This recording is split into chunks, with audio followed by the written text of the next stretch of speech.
Bismillahirrahmanirrahim. Assalamualaikum warahmatullahi wabarakatuh. Kembali lagi bersama saya Yusuf Mahendra, mahasiswa Universitas Islam Al-Hiyah Kuningan, program studi Perbankan Syariah semester 6. Di sini saya akan menyampaikan materi tentang produk bank syariah dari mata kuliah Sistem Auditing Perbankan Syariah. Baik, langsung saja ke pembahasan tentang produk bank syariah. Pada sistem operasi bank syariah, pemilik dana menanamkan uangnya di bank tidak dengan motif mendapatkan bunga, tapi dalam rangka mendapatkan keuntungan bagi hasil. Dana nasabah tersebut kemudian disalurkan kepada mereka yang membutuhkan, misalnya untuk modal usaha, dengan perjanjian pembagian keuntungan sesuai kesepakatan. Secara garis besar, pengembangan produk bank syariah dikelompokkan menjadi 3 kelompok, yaitu yang pertama, penyaluran dana. Penyaluran dana dibagi menjadi beberapa prinsip, yaitu yang pertama ada prinsip jual beli. Jual beli dilaksanakan karena adanya pemindahan kepemilikan barang, keuntungan bank disebutkan di depan dan termasuk harga dari harga yang dijual. Terdapat 3 jenis jual beli dalam pembiayaan konsumtif, modal kerja, dan investasi dalam bank syariah, yaitu yang pertama bai al-murabahah, jual beli dengan harhah asal ditambah keuntungan yang disepakati antara pihak bank dengan nasabah. Yang kedua ada bai as-salam. Dalam jual beli ini, nasabah sebagai pembeli dan pemesan memberikan uangnya di tempat akad sesuai dengan harga bank yang dipesan dan sifat barang yang telah disebutkan sebelumnya. Yang ketiga ada bai al-istisna, merupakan bagian dari bai as-salam, namun bai al-istisna bisa digunakan dalam bidang manufaktur. Prinsip yang kedua yaitu ada prinsip sewa. Sewa juga bisa disebut ijaroh, adalah kesepakatan pemindahan hak guna atas barang atau jasa melalui sewa, tanpa diikuti pemindahan kepemilikan atas barang yang disewa. Dalam hal ini, bank menyewakan peralatan kepada nasabah dengan biaya yang telah ditentukan secara pasti sebelumnya. Prinsip yang ketiga yaitu ada prinsip bagi hasil. Yang pertama ada musyarakah, adalah salah satu produk bank syariah yang mana terdapat 2 pihak atau lebih yang bekerja sama untuk meningkatkan aset yang dimiliki bersama, di mana seluruh pihak memadukan sumber daya yang mereka miliki, baik yang berwujud maupun yang tidak berwujud. Yang kedua ada mudharabah, adalah kerjasama 2 orang atau lebih, di mana pemilik modal mempercayakan seluruh modal kepada pengelola dengan perjanjian pembagian keuntungan.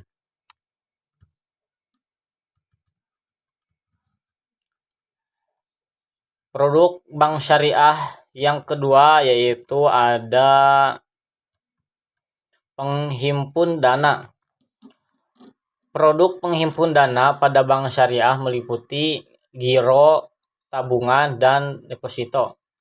Simpanan giro adalah simpanan yang penarikannya dapat dilakukan setiap saat dengan menggunakan cek, bilet giro, sarana pemerintah pembayaran lainnya, atau dengan cara pemindah bukuan.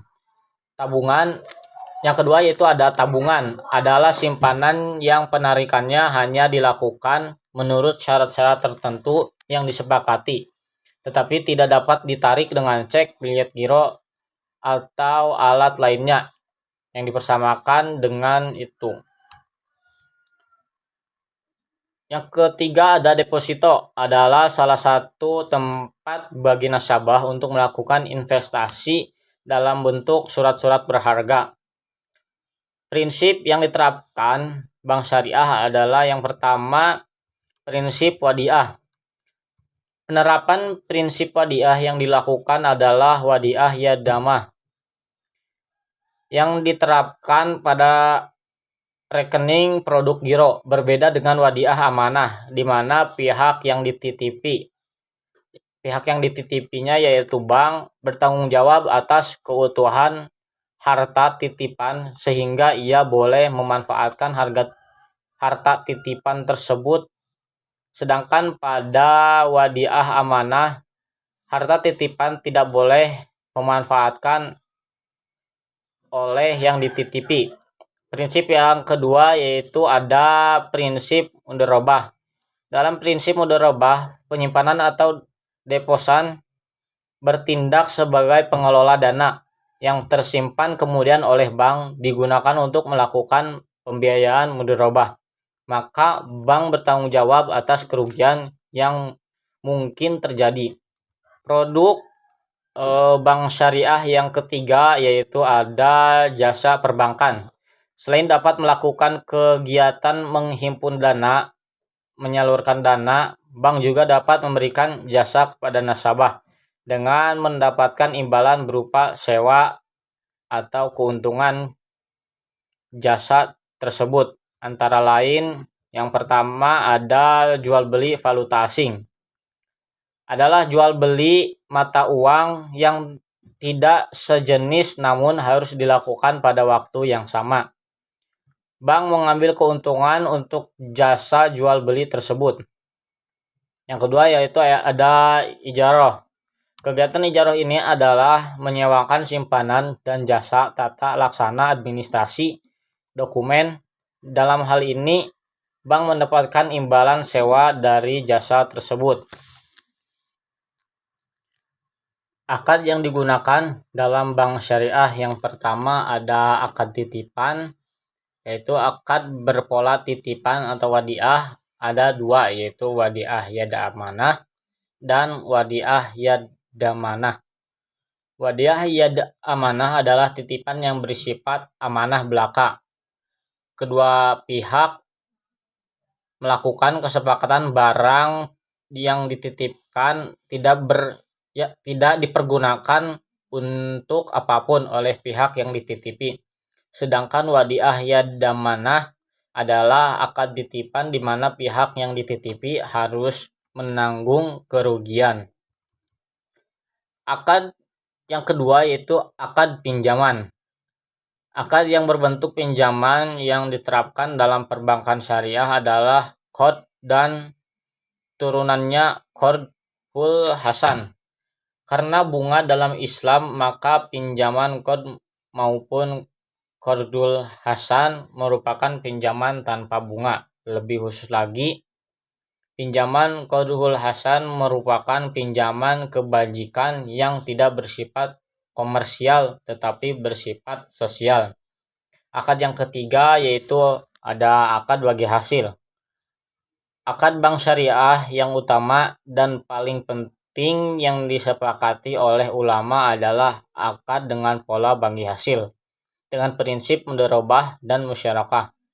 Akad mudharabah adalah akad bagi hasil ketika pemilik modal atau dana yang menyediakan modal kepada pengusaha sebagai pengelola, bahwa keuntungan yang dihasilkan dibagi sesuai kesepakatan. Sedangkan akad musyarakah adalah akad bagi hasil ketika dua atau lebih pengusaha pemilik dana atau modal bekerja sama sebagai mitra usaha membiayai investasi usaha baru atau yang sudah berjalan. Akad yang keempat yaitu ada akad jual beli. Jual beli terdiri dari murabahah, salam, dan istisna. Murabahah adalah suatu bentuk jual beli tertentu ketika penjual menyatakan biaya perolehan barang. Salam adalah bentuk jual beli dengan pembayaran di muka dan penyerahan barang di kemudian hari. Dan istisna adalah memesan perusahaan untuk memproduksi barang atau komoditas tertentu untuk pembeli atau pemesan. Akad yang kelima yaitu ada akad sewa. Transaksi berpola sewa yaitu ijaroh.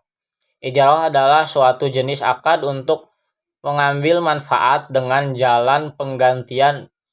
Ijaroh muntahiyah bitamlik adalah transaksi sewa dengan perjanjian untuk menjual atau menghibahkan objek sewa di akhir periode. Akad yang keenam yaitu ada akad yang lainnya. Selain akad-akad yang dijelaskan di atas, ada akad lainnya bisa digunakan perbankan syariah seperti wakalah, kafalah, hawalah, rahn, syarf, dan ujar. Akad-akad tersebut boleh digunakan dalam bank syariah. Pembahasan yang kedua yaitu ada pemeriksaan bank syariah. Pemeriksaan terhadap bank dimaksudkan agar diperoleh gambaran yang menyeluruh mengenai kondisi bank, termasuk risiko yang mungkin akan mempengaruhi bank. Pemeriksaan tersebut merupakan bagian dari pemeriksaan terhadap bank. Pada dasarnya, pemeriksaan yang dilakukan oleh Bank Indonesia dilaksanakan secara berkala, sekurang-kurangnya 1 tahun sekali untuk setiap bank. Di samping itu, pemeriksaan dapat dilakukan setiap waktu jika dipandang perlu untuk meyakinkan hasil pengawasan tidak langsung, dan apabila terdapat indikasi adanya penyimpangan dari praktik perbankan yang sehat. Pemeriksaan yang dilakukan meliputi pemeriksaan terhadap aspek-aspek kegiatan usaha bank, termasuk sarana pendukung dan hal-hal lain yang berkaitan dengan keuangan bank. Yang dimaksud dengan sarana pendukung antara lain mencakup jaringan telekomunikasi dan komputer beserta softwarenya. Selain mencakup aspek keuangan, pemeriksaan juga dapat mencakup penilaian kemampuan dan kepatutan terhadap pemegang saham, pengendali, pengurus, dan pejabat eksekutif bank. Pemeriksaan terhadap bank ditujukan untuk yang pertama yaitu memperoleh gambaran menyeluruh tentang perkembangan usaha dan keadaan keuangan bank, termasuk mendeteksi hal-hal yang dapat mempengaruhi tingkat kesehatan maupun kelangsungan usaha bank. Yang kedua yaitu mendapatkan keyakinan atas kebenaran laporan yang disampaikan oleh bank kepada Bank Indonesia, laporan yang dipublikasikan kepada masyarakat, dan informasi lainnya. Yang ketiga yaitu memastikan kepatuhan bank terhadap peraturan Bank Indonesia, peraturan perundang-undangan lain yang berlaku, dan pedoman ketentuan serta prosedur kerja yang ditetapkan bank. Yang keempat yaitu ada meneliti kebenaran atas dugaan adanya transaksi yang merupakan tindak pidana di bidang perbankan. Yang ketiga yaitu ada prinsip, prosedur, dan persyaratan pemeriksaan bank. Prinsip pemeriksaan bank yaitu ada 3 prinsip. Yang pertama ada prinsip kepercayaan, prinsip kerahasiaan, dan prinsip kehati-hatian. Yang selanjutnya yaitu prosedur pemeriksaan bank. Prosedur yang pertama yaitu ada lakukan prosedur konfirmasi untuk semua akun bank, baik yang masih aktif maupun yang sudah tidak aktif. Yang kedua yaitu minta dari klien hasil rekonsiliasi bank dan pemeriksa kebenaran rekonsiliasi tersebut. Yang ketiga yaitu yakinkan bahwa saldo bank yang dalam valuta asing telah dikonfirmasikan ke dalam kurs yang benar per tanggal neraca. Yang keempat yaitu yakinkan bahwa setiap pembukuan dan penutupan rekening bank mendapat persetujuan dari pejabat yang berwenang. Memintalah informasi mengapa perlu dibuka rekening baru maupun alasan dari penutupan rekening. Yang kelima yaitu yakinkan bahwa tidak ada lapping window dressing dengan memeriksa bukti penerimaan dan pengeluaran akhir tanggal neraca. Yang keenam, untuk rekening yang sudah tidak aktif, mintalah penjelasan dari klien dan sarankan untuk ditutup saja. Yang ketujuh yaitu yakinkan bahwa semua rekening di bank merupakan rekening atas nama perusahaan bukan perorangan. Yang kedelapan, perhatikan apakah ada kelebihan saldo di bank yang tidak digunakan dalam waktu singkat dan sarankan sebaiknya didepositokan untuk mendapatkan tingkat bunga yang lebih tinggi. Yang kesembilan yaitu periksa pendebitan dan pengkreditan yang ada dalam jurnal dan dibukukan ke buku besar. Nah, selanjutnya itu persyaratan pemeriksaan bank. Pemeriksaan dilakukan oleh tim pemeriksa yang sekurang-kurangnya terdiri dari 2 orang, yaitu pegawai Bank Indonesia yang ditunjuk untuk melakukan pemeriksaan. Yang kedua, ada pihak lain yang ditugaskan Bank Indonesia. Yang ketiga, yaitu gabungan antara pegawai Bank Indonesia dan pihak lain. Pihak lain yang dapat melakukan pemeriksaan harus berbentuk badan. Dalam hal pihak lain merupakan kantor akuntan publik yang wajib terdaftar di Bank Indonesia. Pemeriksaan wajib memenuhi syarat sebagai berikut.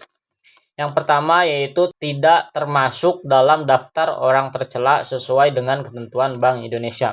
Yang kedua, bukan pihak terafiliasi terhadap objek yang diperiksa.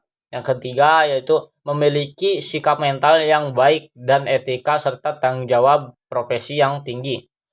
Yang keempat, bersikap independen, jujur, dan objektif. Yang kelima, kompeten di bidangnya dan memahami peraturan perundang-undangan perbankan yang berlaku dan peraturan perundang-undangan lainnya. Yang keenam yaitu secara terus-menerus mengikuti program pendidikan profesi dalam bidangnya masing-masing. Akuntan publik yang melaksanakan pemeriksaan terhadap bank berkewajiban merahasiakan keterangan dan data yang diperoleh dalam pemeriksaan. Segala laporan pemeriksaan terhadap bank, baik yang dilakukan oleh Bank Indonesia sendiri maupun pihak lain dan atas nama Bank Indonesia bersifat rahasia. Yang selanjutnya yaitu kertas kerja pemeriksaan. Semua prosedur audit yang dilakukan publik dalam rangka mengumpulkan bahan bukti audit yang cukup kompeten untuk mendukung opini yang diberikan mengenai kertas kerja pemeriksaan. Kertas kerja pemeriksaan adalah semua berkas-berkas yang dikumpulkan oleh auditor yang menjalankan pemeriksaan yang berasal dari yang pertama yaitu pihak klien, pihak ketiga, dan analisis yang dibuat auditor. Kertas kerja pemeriksaan yang merupakan dokumentasi auditor atas prosedur pemeriksaan yang dilakukan, tes-tes yang diadakan, informasi-informasi yang didapat, dan kesimpulan yang dibuat atas pemeriksaan, analisis, memorandum, rencana pemeriksaan, surat-surat konfirmasi, presentation letter, rincian, pos neraca, dan laba rugi. Tujuan penting pembuatan kertas kerja pemeriksaan yaitu yang pertama, mendukung pendapat auditor atas laporan keuangan auditan. Yang kedua, mengkoordinasi dan mengorganisasi semua tahap audit. Yang ketiga yaitu menguatkan simpulan-simpulan auditor dan kompetensi auditnya. Yang keempat yaitu memberikan pedoman dalam audit berikutnya. Kriteria kertas kerja pemeriksaan yang baik yaitu yang pertama, kertas kerja pemeriksaan harus mempunyai tujuan. Yang kedua, harus dicegah menulis kembali kertas kerja pemeriksaan sebab banyak kerugiannya, antara lain membuang waktu dan dapat salah menyalin. Yang ketiga yaitu dalam kertas kerja pemeriksaan harus dijelaskan prosedur audit apa yang dilakukan dengan menggunakan audit tick mark. Yang keempat yaitu kertas kerja pemeriksaan harus diparaf oleh yang membuat dan mereview working papers sehingga dapat diketahui siapa yang bertanggung jawab. Yang kelima yaitu rapi, jelas, bersih, bahasanya yang baik. Yang keenam, di bagian muka file kertas kerja pemeriksaan harus dimasukkan daftar isi dan indeks kertas kerja pemeriksaan dan contoh paraf seluruh tim pemeriksa yang terlibat dalam penugasan audit tersebut. Baik, untuk kesimpulan terkait materi tentang produk bank syariah, yaitu pemeriksaan terhadap bank sebagaimana dimaksud pada pasal 2 huruf A terdiri dari pemeriksaan secara berkala dan pemeriksaan setiap waktu apabila diperlukan. Pemeriksaan sebagaimana dimaksud pada ayat 1 meliputi pemeriksaan terhadap aspek-aspek kegiatan usaha bank, termasuk sarana pendukungnya dan hal-hal lain yang berkaitan dengan keuangan bank. Sebelum akhir pemeriksaan, tim pemeriksaan wajib melakukan konfirmasi dengan ketua atau pimpinan bank, pimpinan kantor perwakilan bank asing, atau pimpinan dari pihak-pihak sebagaimana dimaksud dalam pasal 3 ayat 1 atas hasil pemeriksaan apabila setelah proses konfirmasi sebagaimana dimaksud pada ayat masih terdapat perbedaan pendapat pimpinan bank, pimpinan kantor perwakilan bank asing, atau pimpinan pihak-pihak sebagaimana dimaksud pada pasal 3 ayat 1 dapat mengajukan penjelasan secara tertulis kepada Bank Indonesia selambat-lambatnya 3 hari kerja setelah berakhirnya proses pemeriksaan. Setelah proses pemeriksaan berakhir, tim pemeriksa menyusun laporan hasil pemeriksaan. Baik, selanjutnya saya akan menjawab beberapa pertanyaan. Pertanyaan yang pertama yang datangnya dari Tayin. Selain dapat melakukan kegiatan penghimpunan dana dan penyaluran dana, bank juga dapat memberikan jasa kepada nasabah dengan mendapatkan imbalan berupa sewa atau keuntungan. Yang pertanyaannya yaitu bagaimana bank atau nasabah dapat mengambil keuntungan tersebut. Jadi untuk jawabannya, bank syariah mengambil keuntungan tersebut dari SARF atau jual beli valuta asing. Pada prinsipnya, jual beli valuta asing sejalan dengan prinsip SARF, yaitu jual beli mata uang yang tidak sejenis namun harus dilakukan pada waktu yang sama atau spot. Kemudian bank mengambil keuntungan dari jual beli valuta asing.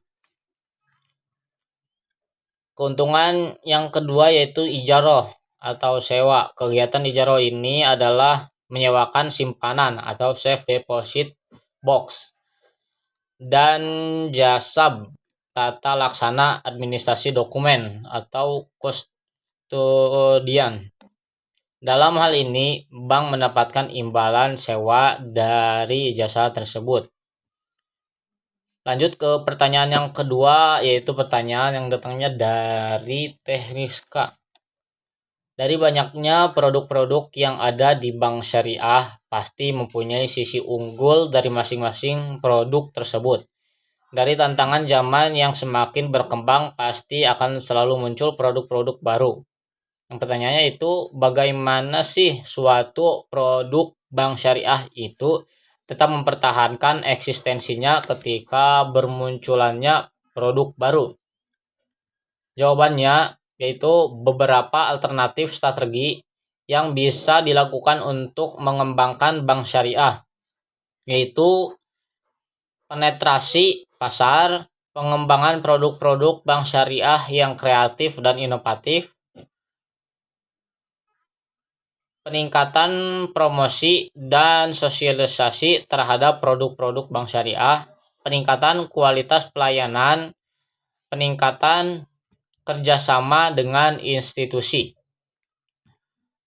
Pertanyaan yang ketiga yaitu apakah produk bank syariah memiliki kelebihan di bidang ekonomi jika dibandingkan dengan produk bank konvensional? Jawabannya yaitu bank syariah berinvestasi hanya pada usaha yang halal, sedangkan pada bank konvensional tidak dibatasi atau bebas nilai. Pada bank syariah, besaran bagi hasil berubah-ubah tergantung kinerja usaha, sedangkan pada bank konvensional besaran bunga tetap. Selanjutnya saya akan menjawab pertanyaan dari Teh Vina yang pertanyaannya yaitu apa yang membedakan produk-produk bank syariah dengan produk bank konvensional. Lalu apa saja kelebihan yang dimiliki oleh produk-produk bank syariah? Jawabannya yaitu perbedaan produk bank syariah dan konvensional, yaitu perbedaan yang pertama dari produk tabungan, yaitu apabila dilihat dari sisi tabungan syariah menerapkan akad wadiah, yang artinya tabungan yang disimpan tidak mendapatkan keuntungan karena bersifat titipan. Sedangkan tabungan konvensional ada bunga langsung yang dijanjikan bank kepada nasabah.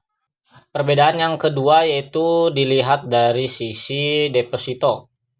Yang pertama, dari deposit bank syariah yaitu terdapat akad mudharabah, yang artinya tabungan dengan sistem bagi hasil atau nishab antara nasabah dan bank. Sedangkan deposit konvensional yaitu terdapat bunga yang akan diterima nasabah. Sekian pemaparan materi tentang produk bank syariah. Mohon maaf apabila ada kesalahan kata yang disengaja maupun yang tidak disengaja. Ditutup billahi taufiq wal hidayah. Wassalamualaikum warahmatullahi wabarakatuh.